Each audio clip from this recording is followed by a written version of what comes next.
Hi, welcome to the INLP Center. My name is Mike Bundrent, and I'm so glad that you decided to watch this presentation, which contains information about personal development that has been largely swept under the rug and avoided by mainstream mental health and even personal development. The concepts here that were discovered in the early part of the 20th century have been largely ignored, and yet when you watch the video, you're not going to be able to help but see things about yourself that you've never seen before. Suddenly, behaviors perhaps that you've had, or feelings, limiting beliefs that you've had that seem so familiar to you that you don't like, that you haven't been able to shake.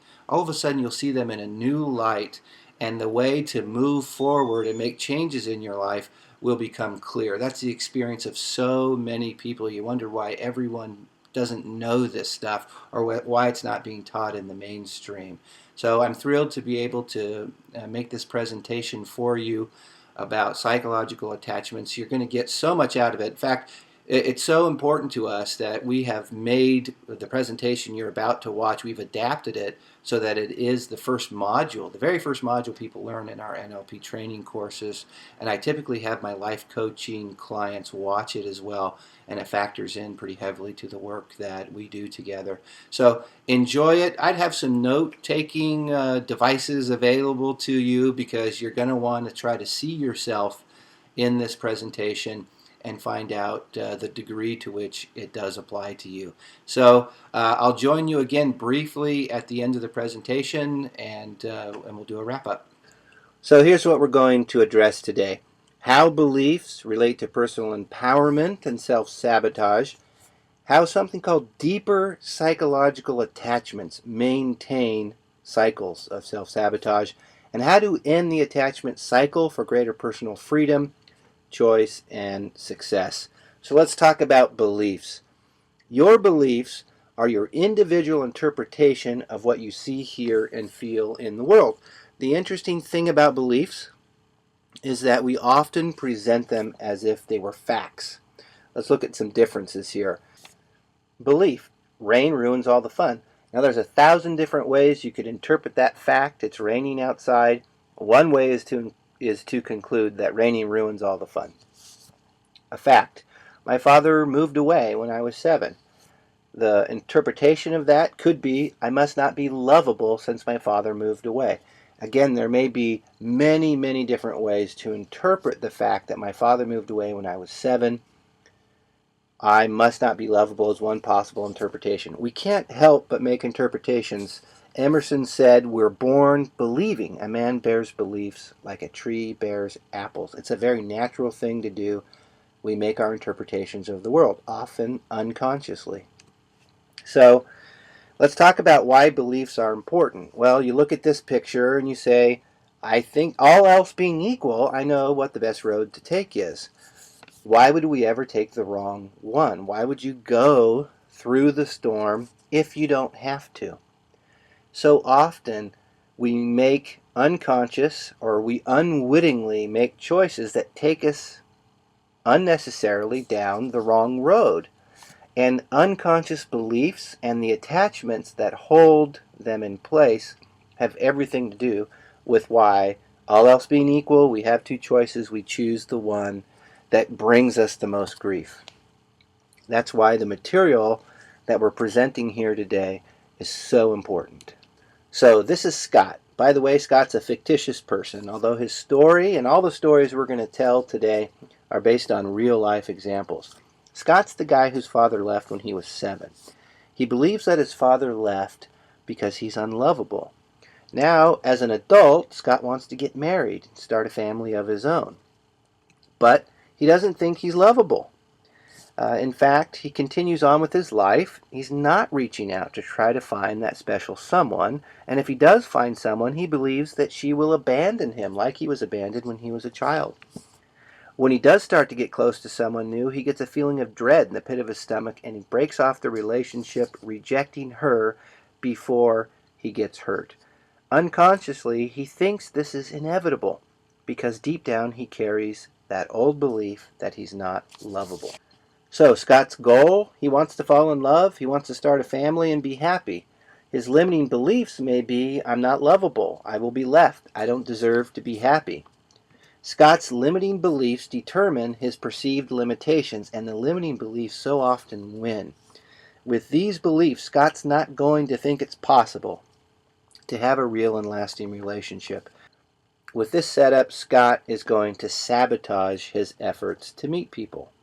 So self-sabotage, the term that we love to hate, is when we unconsciously work against the things that we consciously want. And this is at the root of so many problems. It's at the root of so many failed efforts to make progress in life. Self-sabotage. Most therapies attempt to deal with self-sabotage by changing limiting beliefs. We figure if we can get rid of the limiting belief, we'll only be left with positive beliefs, and there you go, problem solved. And there's a lot of different ways people approach belief change work these days. And a lot of these methods can work, and they do work some of the time. But there's a reason why they fail much of the time, and we're going to cover that. So the first method is inner work. Inner work is essentially changing internal dialogue, imagery, and feelings, modifying your internal experience. Basically, it's a fancy way of saying change your thinking. Instead of telling yourself negative things, tell yourself positive things. Instead of saying, I hate exercise, tell yourself, I love exercising. And these kinds of things. The problem with inner work is that most of the time it's a temporary solution. There's a deeper root. And so people go through, they do some inner work, it changes their inner state, they feel better, but then that feeling wears off. And again, it's because it has deeper roots. Another way, direct suggestion. Basically, instead of telling yourself good things about you, somebody else is telling you good things about you.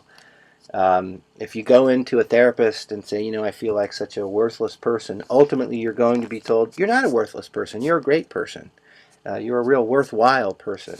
And you may even be told that, given that suggestion, while you're in a hypnotic trance. And the idea here is that it's supposed to replace the negative thoughts that you have about yourself. Again, rarely sticks. You may have some experience with that. Immersion in experiences of the past. We figure that to address our limiting beliefs, we go back to our early childhood experiences and re-experience them. Now, this can be a good thing. It can help us to uncover repressed emotions. It can help us to get things off our chest, and so forth.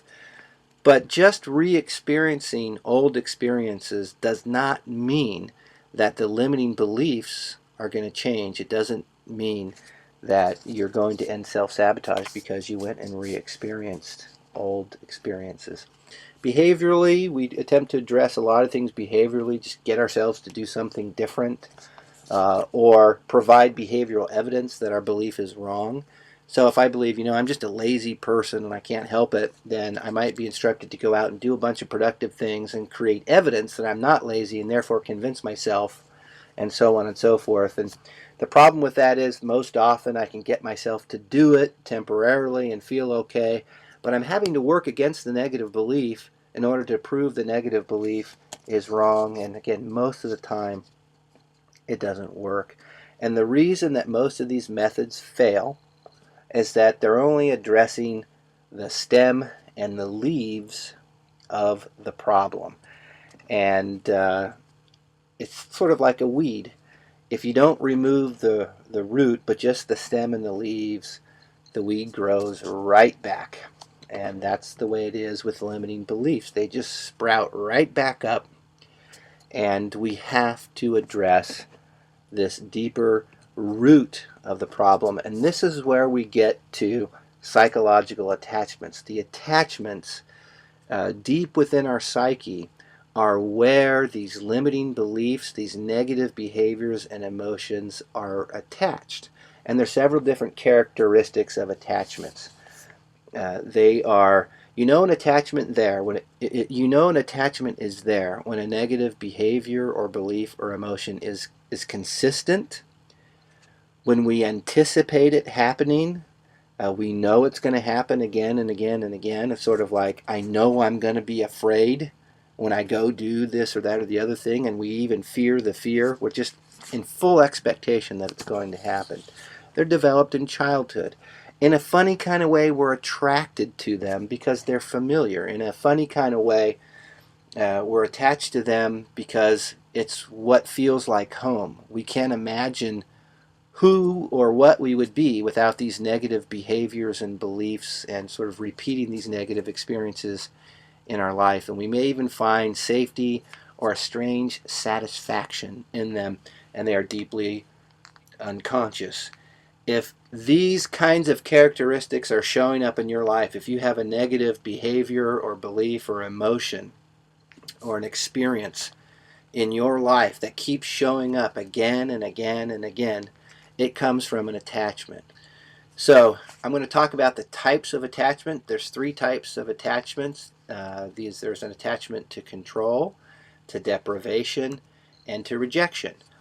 These types of attachments, we've categorized them. There may be many different kinds of attachments, but just to give you examples, concrete examples of how they play out, because again, we're dealing with the root here. This is the part that for so many people, nearly universally, is underground. We're not used to seeing it, what it looks like, how it plays out.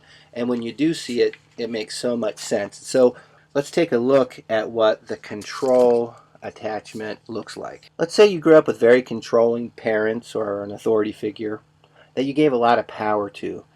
And the rules might have been very tight and the punishment for breaking the rules very severe.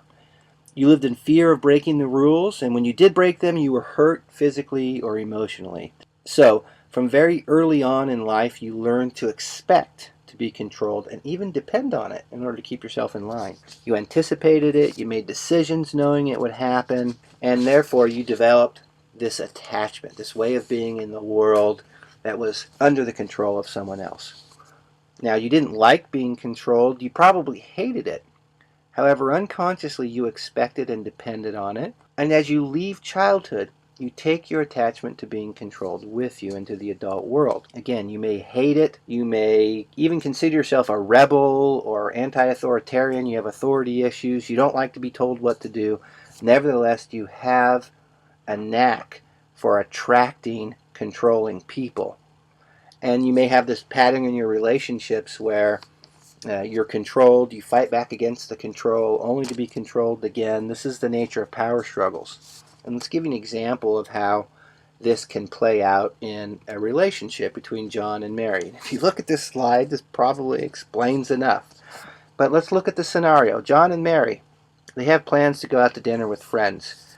While Mary's getting ready, John sits on his laptop surfing the internet. He knows it's getting close to the time to go, but keeps telling himself that he has plenty of time to get ready. Finally, when he hears his wife coming down the stairs, he runs to the closet, throws on some wrinkled old clothes, and slides into his flip-flops. And he says to himself, I can dress however I want. Now, you can guess what Mary says when she sees him. She's like, geez, get upstairs and get some decent clothes on. We're going to a nice restaurant. Gosh, what are you thinking? And so John, he resents his wife's reaction, but he goes upstairs, he upgrades his attire, comes back down in his flip-flops, though, and she intervenes again, trying to whip this guy into shape and make him presentable. Now, this stresses John out. When they're out to dinner at the restaurant, he drinks too much. Again, Mary has to intervene, remind him, you got to drive home, buddy. And by the way, stop acting like such a lush. It's embarrassing. Now, John has an even greater desire to rebel and drink, and so on and so forth. This is the pattern in their relationship. John, in this case, he's encouraging others to intervene and make demands of him by virtue of his behavior, by acting like someone who doesn't know how to manage himself, from dressing inappropriately to drinking too much. John is inviting someone else to come in and take charge. All the time, he's unconscious of this fact. Consciously, he hates being controlled, and that's really what he focuses on, the hatred of it. Unwittingly, he invites control into his life by showing that he won't govern himself. Now, from the roots of this control attachment, several beliefs may grow. 1, women are controlling. 2, it's no use trying to do what I want. 3, I'm trapped. Attachments are ironic because they generally bring on the thing we resent the most. People with control attachments are generally the people who feel the most controlled. Now let's look at the deprivation attachment. Let's say Debbie was a child. She grew up in a household with both parents working. The father was always off to work. The mother was a nurse who worked 12-hour shifts several times a week. When Dad was home, he was busy with his hobbies and responsibilities at church, so the kids were pretty much left on their own, and because of the lack of parenting, Debbie didn't get a lot of her emotional needs met. Ultimately, Debbie was deeply saddened by her unfulfilled and empty life. Over the years, she just stopped hoping for fulfillment. She repressed her sadness and accepted inner emptiness or numbness as her way of being in the world. Now, as she grew up and went on to date guys, she married a man named Carl, who was really attentive to her in the beginning, and she was really hopeful. But soon she began to notice the lack of attention from Carl because he was mostly just focusing on his job. Debbie figured, that's just the way it goes, so she settled, and she quietly suffered. Over the years, Debbie continued not to express her concerns or her need for attention and love from Carl. Consequently, he didn't see or fulfill them, and this led to more disappointment and eventual resentment. Debbie began to see Carl just like she saw her father, as a hopelessly disinterested and unavailable man. Because of her unmet and unfulfilled needs, Debbie chose to fill the void with a habit of watching TV and overeating, things that don't fulfill. And by doing so, she unconsciously invites further emptiness and loneliness into her life, making herself less and less interesting to Carl even.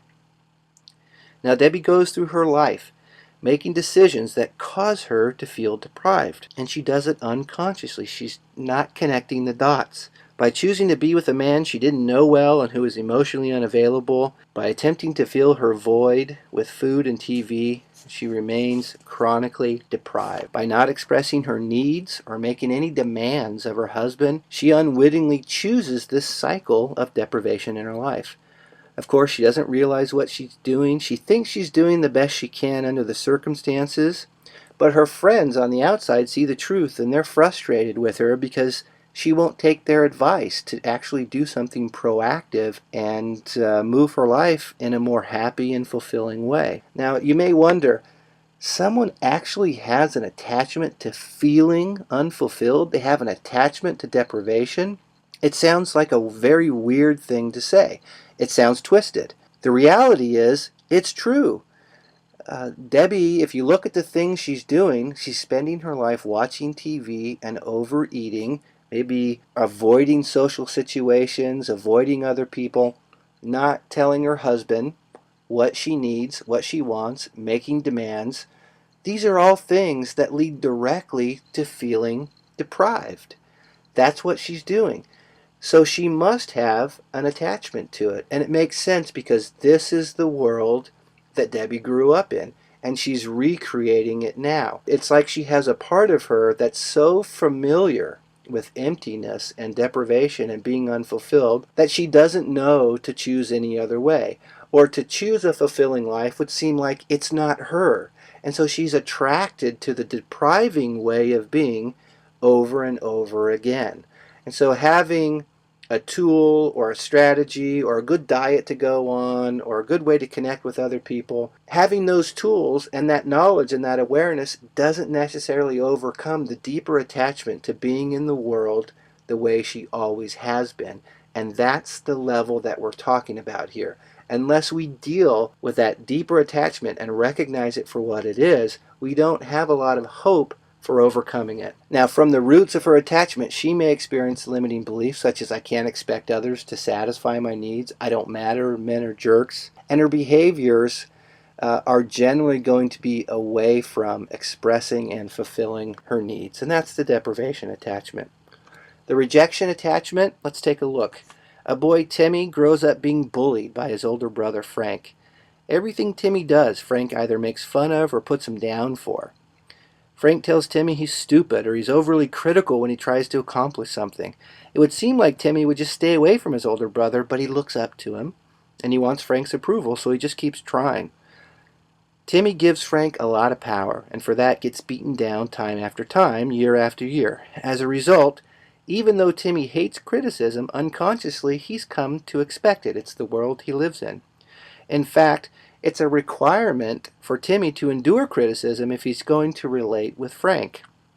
Timmy generalizes his tendencies to crave approval in spite of being unjustly criticized, and soon enters many new social situations anxious and ready to fend off the criticism and rejection. This creates a lot of social anxiety when you're going into a new social situation and you have the full expectation that others are going to criticize you and judge you. That's the attachment. In his romantic relationships, Timmy also craves approval. The first couple of dates usually go well until he stops getting the amount of attention that he wants. And then he gets serious too quickly. He tries too hard to make the girl like him. The moment he starts to feel they're not interested, he calls them, he buys them flowers, he dotes on them. Essentially, Timmy smothers them because he's desperate for their approval.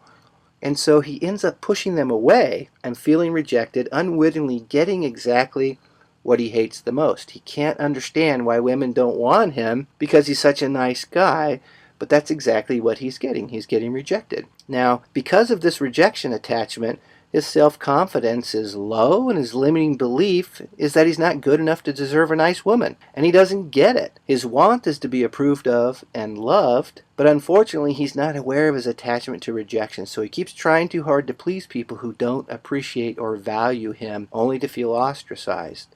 Now, from the roots of this attachment, he may develop several beliefs. I'm not lovable, I'm not good enough, I'll always be alone. People with an attachment to rejection often end up doing so much for other people who don't appreciate them. So all of this may be obvious as we look at it from the outside, but when you're in the midst of your attachment, it's really difficult to see. But from the outside, we can see very obvious answers. For the control attachment, you want to tell people, stop doing things that require you to be controlled. For the deprivation attachment, it's to meet your own needs in a straightforward way and tell other people what you need. For the rejection attachment, it's to do things that encourage self-respect and genuine acceptance by others. But for the person attached, it's so hard because their attachment is their reality and they're not connecting the dots. They're not identifying the root of the weed so that they can pull it. But that's what's necessary in order to be free of it. So we end up in what we call the attachment cycle, where these deep negative attachments that we're attracted to, the world, the reality that we know as a child that we often seek over and over again, these attachments form. The attachments manifest negative beliefs, behaviors, and feelings. We don't achieve what we consciously want because we end up sabotaging it. And in step 4, we try to change without recognizing our deeper attachments. So here we may implement all kinds of tools and strategies and techniques. We may be so desperate that we try all kinds of things, magic bullets and quick fixes and so forth, just hungry for change. But we are not connecting the dots. We don't see that, wow, I'm actually seeking these things out. It's sort of like if my leg really hurts, and it hurts over and over and over again, and I can't figure it out. I just want the pain to go away, but it won't. And then somehow I notice that all along I've been punching myself in the leg without realizing it. And as soon as I realize it, I can stop punching myself. It's really that simple. But so often we don't. We remain blind to our deeper attachments, and we remain in this cycle of hopeless self-sabotage. So we've developed a process that stops the attachment cycle. My wife Hope and I, we developed this process that stops the attachment cycle. It's called the AHA process. You're going to see a video of Hope here in a few minutes telling you her experience with this process. The A stands for awareness. This is 90% of it. It takes willingness, it takes sometimes humility to be open to the ideas presented here. And not everyone is ready or willing. These are actually pretty radical ideas. They're not mainstream. In fact, they've been suspiciously swept under the rug by modern mental health. When psychiatry put itself in charge of mental health, a lot of really interesting models of genuine insight got swept under the rug and lost. But that's another issue when we talk about the real history of mental health. At any rate, it requires openness to these ideas because they require a radical amount of personal responsibility. They don't allow you to casually make others responsible for what goes wrong in your life, and that's the norm today. People routinely blind themselves to how they create their own problems as a self-fulfilling prophecy over and over again. Basically, all the self-deception ends. Becoming aware involves not just the negative feelings or beliefs, but that you're attached to them. that you're at some level willing to recycle those negative things in your present life and maintain the attachment like unfinished business. That's the awareness that begins the process of letting go. So imagine that you have a control attachment, acknowledging that you have unconsciously been doing things day in and day out that send the message to others that you need monitoring. I mean, seriously, are you keeping your commitments, doing your part around the house, acting socially appropriate, acting your age, are you reliable, and so forth? Basically, are you regulating yourself so that other people don't have to regulate you? And to the degree that you're not regulating yourself, you will be sending the message that others need to. That's the nature of things. For someone with a control attachment, this kind of thing is a huge discovery. When you get it, you can now be aware of when you're doing those things and make a real choice. Do you want to continue to invite others to intervene in your life or not? I mean, this is a profound shift. The second step is to halt. Once you are aware of your attachment cycle, when you're in the midst of it, then it's to stop. This is essential. Getting off autopilot so that you can consider your options. I mean, at this point, you can step back, look at how your autopilot thought process is going and where it's leading. And is it going somewhere positive or negative? Is it going toward the sun or is it going toward the storm? All else being equal, do you want to go toward the storm? It's to stop that process and see it. And then third process, the second A in AHA, is to act, to consciously choose an empowering option. With this process raises your consciousness, and with raised consciousness comes new perspectives and choices. When your behaviors are the results of unconscious attachments, you can't control them. When you make what was unconscious conscious, then you gain choice. You can't consciously choose to change something that you're not aware of. But when you put it on the table and start to sift through it, then new possibilities open. And once you're aware, then you have real choices. And this is what brings about change. You're free to act on your conscious wants and get them. So we're going to watch a video now of this AHA process in action. And we're going to watch my wife, Hope, tell you about an experience that she had recently before a live webinar that we gave. And we played this video at the live webinar. And it was just great. I think you're going to like it. It talks about how she applied this AHA process in her life and in her interaction that she had with me. Hi, I'm Hope. I wanted to take a few minutes to tell you about how I've incorporated the AHA process into my life. I've always known about the idea of self-sabotage and have worked, like you probably have, on diffusing negative beliefs. But until Mike discussed with me the whole idea of the attachment theory, I didn't realize that I was self-sabotaging myself as much as I was. I kind of thought it stopped at the negative belief section, but apparently it goes a lot further, like you've seen today. So since learning about my deeper attachment and my numerous actually deeper attachments, I think we can have all three of them and they can go all over the place, but we'll focus on one that I dealt with last night. So let me tell you about what happened last night. Seriously, just last night. So, Mike and I yesterday are working to get the whole webinar thing together for you guys yesterday, and I'd probably spent myself about 9 hours so far yesterday working on it. Additionally, I had homeschooled my younger son for a few hours, and I had just made dinner. I was making homemade pizza with special dough from Mike, his gluten-free dough, measuring it all out right and everything like that. So now, after all of that, it's 7 o'clock at night or whatever, and I'm standing there washing the dishes, and he's across from me eating his nice little pizza and working on his computer. And I'm thinking, I don't feel like washing the dishes. My back hurts, all of this. I've been busy all day. I start thinking about how it's totally unfair that he should be able to just sit there and enjoy his pizza since I ate my pizza while I was making his pizza. So I'm just thinking these negative thoughts, and pretty soon they start, going on and on and on, snowballing into this thing of me not getting my needs met. I'm thinking how he should have realized, hey, I'm washing dishes, you should be helping too. It didn't even occur to him that he should be helping. And so I'm getting all upset about that, and I'm totally in my deprivation attachment at that moment. Well, then, all of a sudden, which I should, being I've been working on this webinar all day, I realized that what I was doing, and I realized my train of thought and how I got there. So I'm at the first A, awareness. And I go, oh my gosh, I see what I'm doing. I see this whole train of thought. And And so I got to then go on to the H, which is halt, to stop. And I go, okay, I'm noticing it. I step out of it because when we step out, we can actually see it a little bit more clearly. And I start realizing what I was doing.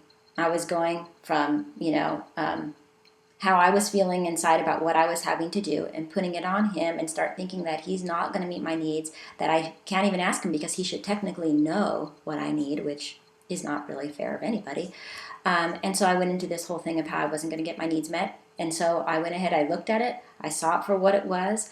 I traced my train of thought, and I was allowed to really stop thinking that, think of my choices. And so in my head, I thought, what should I do at this moment? And it requires being so consciously aware of what we're thinking. And so I thought, well, I could just say it. I could just say, hey, can you help me with the dishes because I'm really tired? I could say, hey, my back hurts. Can you give me a massage later? Anything like that. And it wouldn't even take whining or complaining. It's really just saying, hey, can I get some help? No problem. And so in my head, he answered and he said, of course, I'll help you, no problem. Which is generally always what he does anyways. But, I should be able to just say what my need is instead of starting to feel all negative about him in it and start thinking of myself as a victim as well, which is what we're kind of doing, right? So once I decided what I wanted to do, I was able to do the last A in AHA, which is act. So I said it. And I told him, hey, I need your help. Do you mind helping? I've done a lot today and I just really could use the help. I really don't want to be washing the dishes. Do you mind? And he's like, no problem. And I said, my back really hurts. Would you mind rubbing it later? No problem. And so it was really great. And I took responsibility for what I needed. And it avoided any more negative thoughts about him. He became a great guy because he met my need. And it kept us from having a really bad night. So I was really proud of myself. And I just wanted to share with you how the AHA, the AHA process can work. So that's it. Now a lot of those ends up changing that whole behavior. All right, I hope you enjoyed the presentation. I would take a few minutes now, if you can, just to think through it, maybe take some notes, figure out how it applies to you. And I hope you enjoyed that AHA process video that my wife made. Once you have the foundation, once you're seeing what's going on, being able to stop and think it through and consider the other options available to you is a really important thing to do. And it really boils down to something that simple, but you have to have a straightforward view of what you're doing and the results that you're producing. And because of the self-deception involved, it's sometimes really hard to see. So at any rate, take some notes, allow it to work on your mind, let it percolate for a couple of days, and figure out how it applies to you.